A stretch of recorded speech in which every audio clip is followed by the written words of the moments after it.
एनडीएकडून उपराष्ट्रपती पदासाठी महाराष्ट्राचे राज्यपाल सीपी राधाकृष्णन यांना उमेदवारी दिल्यानंतर आता उपराष्ट्रपती पदाची ही निवडणूक बिनविरोध व्हावी याचे भाजपकडून प्रयत्न केले जात आहेत। पण इंडिया आघाडीकडून उमेदवार दिला जाण्याची शक्यता आहेच। त्यातच महाराष्ट्राच्या राज्यपालांना उपराष्ट्रपती पदाची संधी मिळतेय म्हणून राज्यातल्या विरोधी पक्षातल्या खासदारांनी सुद्धा राधाकृष्णन यांना मतदान करावं असं आवाहन मुख्यमंत्री फडणवीस यांनी केलेलं आहे। राज्यपाल जरी मूळचे तामिळनाडूचे असले तरी मुंबईत त्यांनी मतदान केलेलं आहे। उपराष्ट्रपती पदाची उमेदवारी महाराष्ट्राच्या राज्यपालांना मिळाली ही महाराष्ट्रासाठी विशेष आनंदाची बाब असून महाराष्ट्रातल्या इतर पक्षांच्या खासदारांना मुख्यमंत्र्यांनी राधाकृष्णन यांना मतदान करावं अशी विनंती केलेली आहे।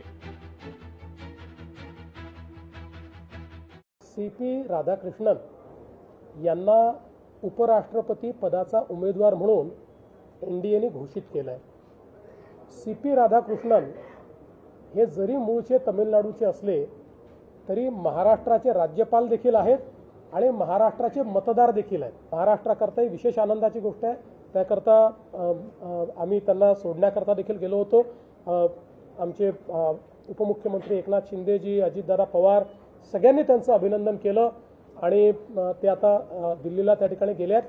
पण माझी एक अपेक्षा आहे की महाराष्ट्रामध्येही महाराष्ट्रातल्या सर्व खासदारांनी आपल्या महाराष्ट्रातला माणूस हा उपराष्ट्रपती होतोय आणि म्हणून त्यांना मतदान केलं पाहिजे। लोकशाही मराठी ऐका, पहा, जागरूक रहा।